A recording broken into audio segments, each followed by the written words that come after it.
Тэгэхээр ер нь бол одоо их гүрнүүдийн геополитикийн тоглоомонд зарим жижиг үндэстнүүд бол одоо өөрсдийнх нь газар нутаг тусгаар тогтносыг бол өөрсдийнх нь цусаараа хамгаалан авч үлдэж чаддаг бол зарим нь харин түүхийн харанхуй нухчаанд бол бусдын иргэшээлд орж одоо хүссэн хүсээгүй мөгтөг ийм жамтай. Тэгэхээр өнөөдөр одоо хятад улсын баруун өндөрлөг Цинхуа муж буюу бид бүхний сайн мэддгээр бол хөх нуурын бүсэд Монгол хэл соёл нүүдэлчин ахуйгаа бол өнөөдрийг хүртэл ингэж хадгалан үлдэж чадсан дээд монголчууд буюу монголчууд бидний одоо элэг нэгт ахын дүүс маань өнөөдрийг хүртэл тэнцээ амьдарсаар байна. Тэдгээр монголчууд бол урьд цагт зүгээр нэг нүүдэлсэн яваад тэнд очсон монголчууд биш. Харин ч 17 дугаар зуунд Төв Азийн түүхийг эрднийхэн ирээр өөрчилж төвдийн төрийг бараг 100 жилийн турш гартаан атгаж байсан ойрд монголчуудын Хошууд аймгийн дайчдын шууд удам угсаа юм. Түүхийг сөхвөл 5 дугаар далай лам шар малгайтны шашнаа улааны шашны цус тавчлагаас аврахын тулд хошуудын сууд өдөрдөгч Гүүш хаан төр байх болон зүүн гарын Эрдэнэбаатар хунтайч нарыг хөх нуурын өндөрлөгт өрн дуудсан байдаг. Ингэснээр 5 дугаар далай ламын дуудсан ойрдын хүчрхэг ноёд халахын цогт хунтайчийн эсрэг улаан хадны тулаан гихч алдарт түүхэн тулаанхийн ялалт байгуулж цаашлаад төвдийн цанг мужийн хааныг бут цогсон цуврал ялалтуудыг байгуулж үнэмсгүй ялалт байгуулсан түүхтэй. Ийхүү ойрдын хошууд овгийн удирдагч Гүүш хаан төвд орныг улааны шашинтнуудаас чөлөөлж хөх нуурын нутгийг бүхэлдэн захирах хэмжээлшгүй эрхэд хаан болж чадсан юм. Гэвч тэнгэрт тулсан тэрхүү хүчрхэг хошуудын хаант улс өөрөөр хэлбэл дээд монголчууд хэмээн нэрлэгдэх болсон. Тэдгээр монголчуудын хувь заяа яагаад өнөөдөр хятадын бүрэлдэхүүнд үлдэх болов? Ойрдуудын дотоод хагарал, зүүн гарын цэргийн цуст довтлохоо, эцэст нь манч шингүрний зүгээс дээд монголчуудын бослохыг дарахын тулд 100 мянга гаруй хошууд монголчуудыг аймаглан устгасан тэрхүү харанхуй хядлага яг яаж өрнөв?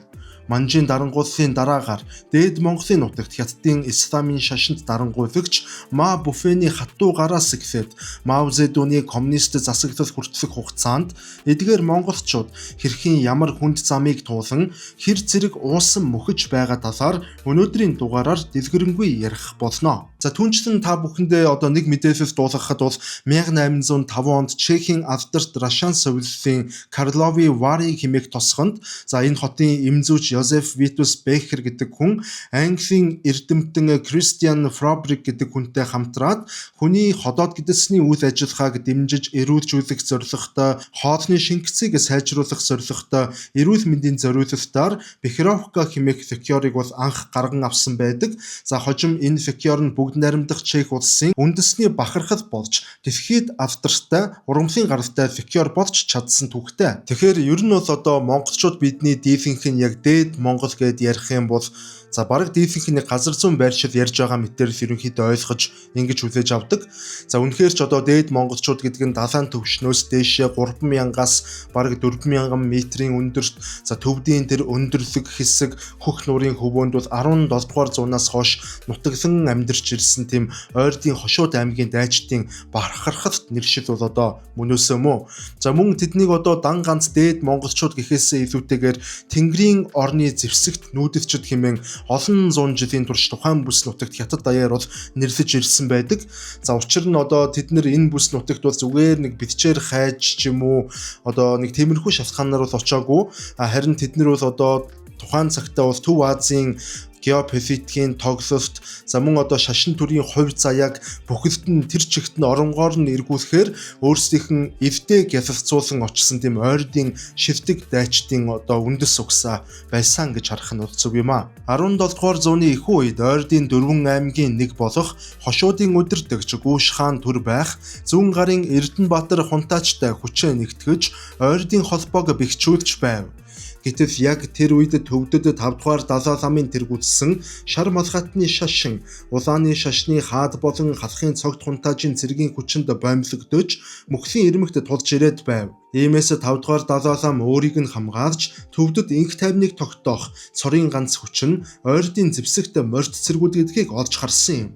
Ингээд Далай лама ойрдын хошуу давгийн удирдагч Гүүш хаан төр байх болон зүүн гарын Эрдэнэбаатар хунтайж нарт шарын шашныг хамгаалж төвд орныг улааны шашинтнуудаас чөлөөлөх хүсэлт тавьжээ. Гүүш хаан төр байхад Далай ламын хүсэлтийг хүлээн авч өөрийн харьяат хошуудын 10,000 гаруй цэргийг дагуулan саяны өндөр нуруудаас хөх нуурын зүг асар холын нүүдвийг хийв. Тэд өндөр уулын хүйтэн сэрэг агаар хад асахтай газар нутагт зохицсон цэргийн маш чанд зохион байгуулалттай шалхарсан зэвсэгт нүүдэлчд байв. Өнөөдрийн дээд монголчууд бол тэрхүү түүхэн нүүдсээр очиж төвдийн өндөрлөхийг өөрийн эрдний хүчээр эзэмшсэн ойрд монгол дайчдын шууд үр сад гэж хэлэх нь хамгийн зөв. Тэд өөрсдийгөө дээд хэмээн тодтогох нь тэнгэрт ойр өндөр газарт нутагскаас гадна төвдийн түүхэнд гүйцэтгсэн тэдний дээд зэрэглэлийн байр суурь дээд язгууртан гарал угсааг нь давхар эвтэгдэг. Тухайн цаг үед бол 5 дугаар Далай ламын залж явуулсан нууц идж бол ойрдын нутагт хөл тавьснаар Төв Азийн түүхэн дэх хамгийн том цус бөгөөд эгзэгтэй он жилүүд бол аль биесээр эхэлсэн байдаг. Гүүш хаан төр байх Далай ламын хүсэлтийг бол мэдээж шууд хэрэг хүлээн аваад шар малгайтны шашныг устгахаар занл хийрч байсан дайснуудынх нь эсрэг бол маш том хэмжээний аян дайнд бол морцсон түүхтэй. Түүний замд бол хүндэлсэн хамгийн ихний бөгөөд хамгийн аюултай тэр гол саад нь халахын цогт хунтайж болж таарсан байдаг. Цогт хунтайж хөх нуурын бүсийг хяналтандаа авч өөрийнхөө арслан тайжаар удирдуулсан 10,000 орчим дайчин цэргийг төвд рүү илгээж Далай ламыг бүр мөсөн дарахаар зориж байв. Ингээд 1637 оны хавар хөх нуурын хөвөөнд Монголын түүхэн дэх хамгийн эмгэнэвтэй соёл ахуй зан заншил угсаа гарвал нэгтээ эвэг нэгт ахан дүүсийн цус төмөргөлдөөн болох улаан хадны тулаан өрнсөн юм. Төрлөх нутгаас асар хол зайд өндөрлөг улсын бүсэд тулалдсан энэхүү тулаанд Гүүш хааны ойрд цэргүүд тактикийн хувьд хавьгүй илүүрхэв. Тэд цогт хунтайжийн цэргийг тас цохин буталж хунтайжийг өөрийг нь баривчлан цаазалсан байдаг. Хөх нуурыг энэхүү Гүүш хаан улааны шашныг хамгаалж байсан цогт хунтайж болон бусад улааны урсгалынхнаас чөлөөлж улмаар төвдийн зүрх буюу нийслэл хот руу цэргээ илгээв. Төвдийн нийслэл тухайн үедээ Далай ламын засаглалыг боомлж байсан дараагийн гол дайсан буюу улааны шашинтныг тууштай дэмжигч Цанг мужийн хаан Цонгоо Дониод дорж төр барьж байв. Тэрээр бусад улааны шашинтнуудын ноёд болон хуврагууд бүс нутгийн жижиг хаадуудтай ховилтон шар малгайтны бүхийс сүм хийдүүдийг нураахаар төлөвлөж байж Иймээс Гүүш хаан шууд төвдийн нийслэлийг дайлаар мордож 1642 онд Цанг мужийн хааныг бүр мөсөн дарж устгасан юм. Энэхүү Гүүш хаан болон Эрдэнэбаатар хунтайч нарын халах төвдгүй ялалт байгуулсан цуврал ялалтуудын дараагаар 5 дугаар Далай ламыг тэд эргүүлээд шар малгайтны шашныг хэмжээлшгүй дээд удирдагч болгон зарлав. Харин түүнийг хамгаалж төвдийг цусан далаагаас чөлөөлсөн хошуудын Гүүш хаан төр байх өөрөө төвдийн цэрэг улс төрийн бүх эрх мэдлийг гартаа авч төвд болон хөх нуурын хэмжээлшгүй эрхэт хаанаар өргөмжлөгдөв. Ингэж Монгол овогтон төвдийн хаан болов.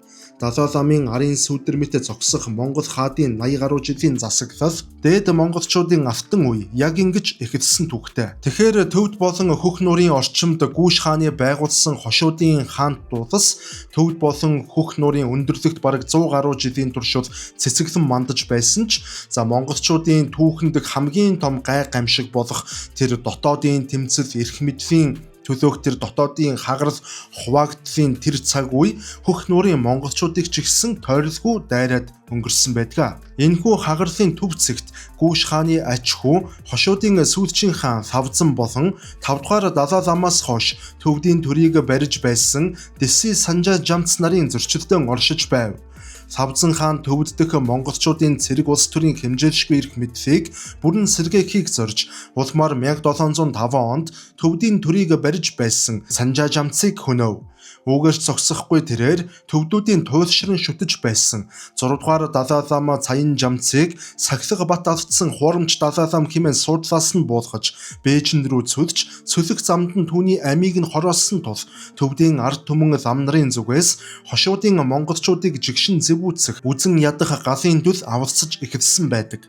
Лавзан хаан өөрийнх нь засаглалыг хамгаалахын тулд Манжчин гүрний Канси буюу инх амгалан хаантай холбоо тогтоож Бээжингийн дэмжлэгийг авсан нь хөх нуур төвдийн өндөрлөг рүү Манжийн сүдэр тусах эхлэлийг тавьсан юм. Гэтэл яг энэ үед төвдийн ард түмэн өөрсдөө хошуудын Савзан хааны дарангууллаас салахын тулд саяны нурууны цаахан талд оршиж байсан ойрдын хүчирхэг улс болох Зүүн гарын хаан тулсаас нууцаар тусламж хүсэж өгсөв. Улмаар Зүүн гарын хаан цэвэр авдан үүнийг Төв Азийн зүрхэнд өөрийн нөлөөг тогтоох алтан боломж хэмээн харжээ. Ингээд 1717 онд Зүүн гарын алдарч жанжин Цэрэн Дондвийн удирдсан ойрд цэргүүд төвдийн уудам цөлийн дундуур хэний ч төсөөлөөгүй замаар Эфхас хот руу маш нууц гинтийн довтолгоог эхлүүлв. Ахын дүүс болох ойрдын хоёр хүчирхэг зэвсэгт хүчин төвдийн нийслэл орчинд инхүү цус тулаан хийв. Төвдийн замнар болон ард иргэд дотроосоо Зүүн гарын цэргүүдэд хаалгаа нээж өгснөөр хошуудын Савзан хаан бүслэгдэж эцсийн тусал цусаан дуустал эрт барин тулалцсаар тулааны талбарт ам өргөдөв. Зүүн гарын цэргүүд төвдийн нийслэлийг эзэлснийхэн дараагаар Савзан хааны талын хошуудын язгууртнуудыг устгаж төвдийн сүм хийдүүдийг тонон дээрэмдэж Эфхас хотыг цусан далаа болгосон түүхтэй. Энэхүү түүхэн үйл явдал бол дээд монголчуудын хувьд хамгийн том эмгэнэл байв.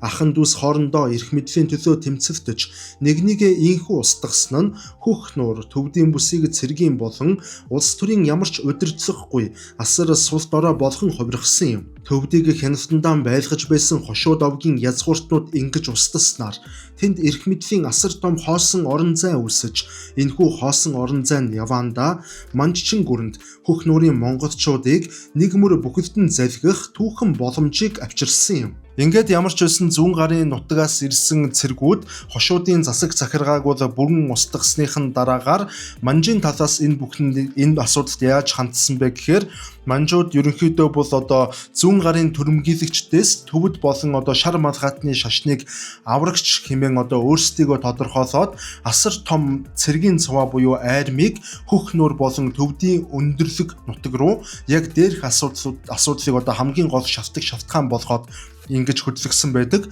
За ингээд 1720 онд бол Манжийн цэрэг Зүүн гарын хүчийг бол Эфхас хотоос бол хөөж гаргаснаар бол төвдөд бол Манжийн цэргийн дэглэм тогтсон. За энэ үйл явдлыг эхэндээ төвдөд төр барьж байсан хошууд овгийнхан буюу хөх нуурын монголчууд юу гэж харж байсан бэ гэхээр Манжийн их цэрэг өөрсөд рүү ирээд за Зүүн гарын цэвэр авдангаас бол энэ хөх нуурыг төвд орныг бол чөлөөлж биднэрт буцаад эргүүлээд бидний засаг захиргааг бол байгуулж өгөх гэж байгаа аврагчид мэтэр бол ингэж харсан байдаг.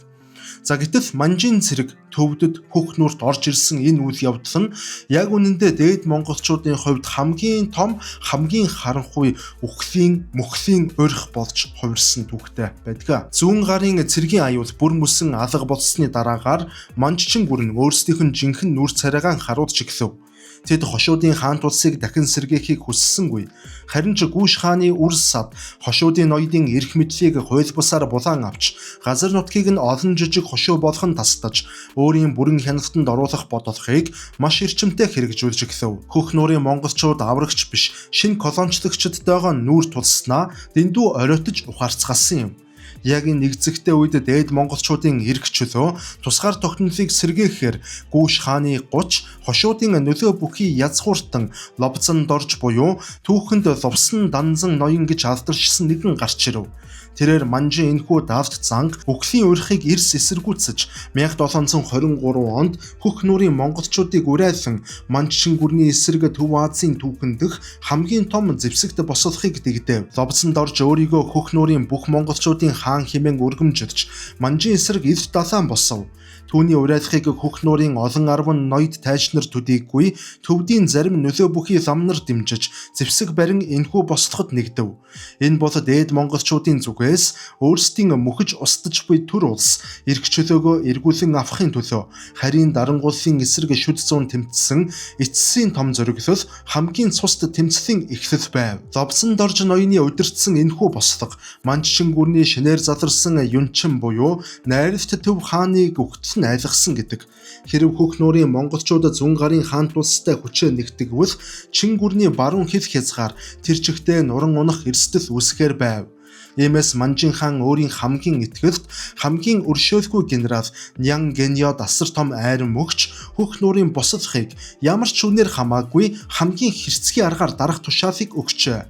1724 оны өвөс Ян Геньёгийн удирдсан Манж хятадын орчин үеийн галт зэвсгээр тоноглогдсон асар хүчирхэг айрам хөх нуурын өндөрлөг рүү давшиж гисв.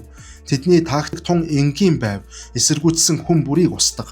Хөх нуур болон төвд дэх Монгол үндэстнүүдийг дахин хизээч хөл дээрээ босгохгүй болтсон бүгдийг нь нураа гэдэг маш энгийн зарчим байлаа. Тулааны талбарт ловцсон доржийн цэргүүд ирэхээр тулалдсан ч тактик болон зэр зэвсгийн арвин их нөөцтэй Манжин армийн өмнө аргагүй ирэхэнд хүчин мөхсдөж бослого цусан далаад живэв.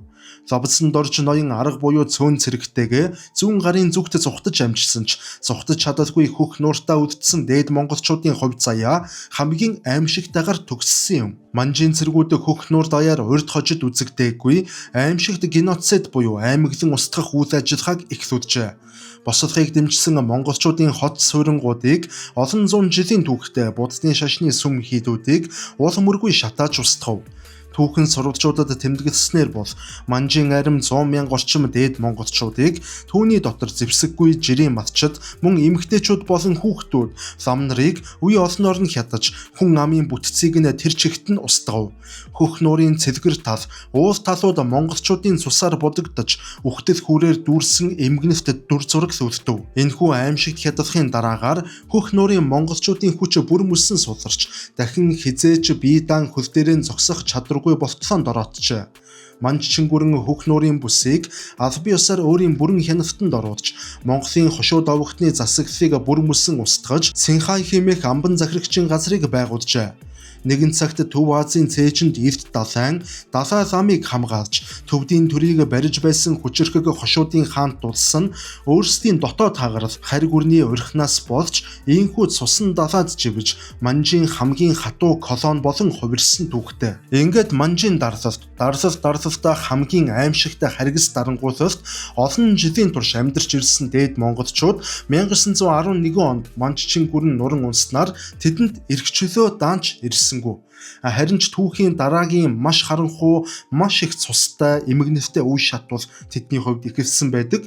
Хятадд тухайн үед нэгдсэн төр засаг гэж бараг үгүй болж, бүс нутгийн цэргийн дарангуулагчид бол нутга хуваан захирах болсон яг тэр дотоодын үүмэн самуунтай тэр цаг үед хөх нуурын бүс нутгийг харин исламын шашинтай Ма бүлэгмийн цэргийн дарангуулагч Ма Буфен хэмээх тийм хатуу гараар зангиддаг тийм цэргийн дарангуулагчийн захиргаанд бол хөх нуурын нутаг орсон байдаг. Ма Буфений засаглан дээд монголчууд болон төвдүүдийг үндэстнийхэн хувьд уусгах, эдийн засаг бэлчээрийг нь булан авах, залуу эрсийг нь хүчээр өөрийн аримд эзсүүлж цуст дайнд үрэх зэрэгээр маш харгас хэлбэрээр өрнөж байв. Монголчуудын уламжлалт засаг захиргааны үлдэгдэл болох хошуудын эрх мэдлийг тэрээр бүр мөсөн устгаж, малын татварыг тэсхийн аргагүй байдлаар нэмэгдүүлснээр дээд монголчууд өөрийн нутаг дээрээ хамгийн ядуу ямар ч эрх мэдэлгүй нийгмийн хамгийн доод бүлэг болон хувирв. Хөх нуурын монголчууд 20 дугаар зууны ихэнх хагасыг тэр чигтээ энэхүү ислам шашинт цэргийн бүлэглэлийн дарамт хавчлах дунд тууштай эсэргүүцсэн тэмцээр өнгөрүүлсэн юм. Гэвч 1947 онд Хятадын иргэний дайн төгсөж Мао Цзэдуны тэргүүлсэн Хятадын коммунист нам ялалт байгуулснаар бүгд найрамдах Хятад ард улсыг тунхаглаж Ма Буфений дэглэм нуран унав. Ингэснээр хөх нуурын уудам газар нутаг албан ёсоор бүгд найрамдах Хятад ард улсын бүрэлдэхүүнд Цинхай муж нэртэйгээр бүртгэгдсэн юм. Шин засгийн газар монголчуудын оршин суугаа бүсүүдийг хайшигийн Монгол төвд өөртөө засах тойрог гэх мэтээр засаг захиргааны нэгжүүдэд хувааж харьцангуй цөөн хэмээн тодорхойлсон юм. Өнөөдөр хөх нуурын монголчууд буюу дээд монголчууд асар урт түүхийн шуурга, цуст хядлага, харийн дарангуйлыг давж гаран өөрсдийн хэл соёл, царай зүс, нүүдэлчин ахуйн зарим уламжлалаа гайхамшигтайгаар хадгалан үлдэж чадсан хэвээр байна. Тэд Хятад улсын иргэн гэгдэж байгаа боловч зүрх сэтгэлдээ Гүүш хааны ойрод дайчдын цусыг тээж Монгол үндэстний нэгэн тасархаа гэдгээ марталгүй амьдарсаар байна. Нэгэн цагт Төв Азийн дээвэр дээр төр улсаа байгуулж явсан ахан дүүс маань яг л бусад монголчуудынхан адилаар дотоодын дайсагнацал ах дүүсийн цус асгаруулсан тэмцэл нэгнийгээ дарахын тулд харь орны хүчийг ашиглах гэсэн харлахан итгэл зэргийн улмаас хүчээ алдан сүлдэнд ороотож өнөөдөртөө золгосон түүхтэй. Монголчууд бидний түүх бодод тэр чигтээ сургамж. Ямар сургамж вэ гэвэл хамгийн гол сургамж нь хизээч ямар ч харь улсын төр засаг эцсийн эцэст манай улсыг үнэн сэтгэлээсээ бодохгүй. Иймээс хойд байна уу, урд байна уу хамаагүй. Өнөөдөр харийн улсад хөнгөмсгөөр итгэж найдаж амьдрна гэдэг нь өвөг дээдсийн түүхэн алдааг давтаж байгаа хэрэг. Монголчуудыг монголчуудаас аварна. Мөн мөхөөхөө хүрвэл монголчууд бид өөр өөрсдийгөө л мөхөөнө. За ямар ч тач ингээ өнөөдрийн дугаараар хөх нуурын монголчууд буюу энэхүү дээд монголчууд, хошууд овгийнхны талаар бол ингээд дэлгэрэнгүй контентыг ч одоо та бүхэндээ хийж үзүүлээ. Яг энэ талаар ингээд ярихад, судлахад бол надад жоохон тийм эмзэглэлтэй, айгүй тийм харуулсалтай мэдрэмжийг бол авч байна. 100 гарын хязгаас ч баг илүү тийм харуулсалтай мэдрэмжийг яагаад ч авч байна. Тэгээ энэ талаар ерөнхийдөө би бас хэд хэдэн контентуудыг үзсэн, одоо судалгааны тийм бичрүүдийг бас уншиж байсан. Дээрэс нь энэ хөх нуурын монголчуудын талаар хийсэн тийм баримтат кино, видеонуудыг бас ер нь бол баг бүгдийг нь үзсэн. Тэгээд яг энэ талаар ингэж одоо дэлхийн дайтад энэ цацсан шагаан мэт ингэж цацагдсан энэ монголчуудынхан энэ одоо төрөл төрөсөд ах дүүс эдэг нэгтнүүдийн талаар ингэж цуврал контентуудыг яг ингэж хийж явах ийм хүсэл надад бас ингээд төрөөд байна. Дээрэс нь яагаад ч мэдгүй энэ бол зүгээр сэтгэл хөдлөл байх эхний ээлжинд бол гэхдээ шууд дайруул бас хийх боломжтой. Хөх нуур руу одоо өөрийн биеэр явж тэн чи хөх нуур одоо монголчуудтай уулзаж монгол айлуудаар бас хонож явж тийм контент хийвэл бас их гоё юм шиг надад санагдлаа. Тэгээд дараа нь магадгүй Туваа руу, Халимаг руу, Бурайд руу, Өвөр Монгол руу, Өвөр Монголын тэр бүх хошууд руу ч юм иймэрхүү байдлаар ингэж цуврал контент, түүхийн жимээр явдаг контент хийвэл их гоё юм шиг санагдлаа. Тэгээд яг энэ тал дээр энэ бол одоогоор яг санаа, гэхдээ яг энэ санааг бас нэдээдгүй хугацаанд бодож байгаа. Тэгэхээр энэ талаар бас санаа оноотой эсвэл одоо хамтарч ажиллах хүсэлтэй хүмүүс байвал бас холбогдоход нээлттэй шүү гэж бол хэлмээр байна. За ингээ өнөөдрийн дугаар энэ түрээд өндөрлөж байна. Дараагийн дугаараар дахин уулзлаа. Түр баярлалаа.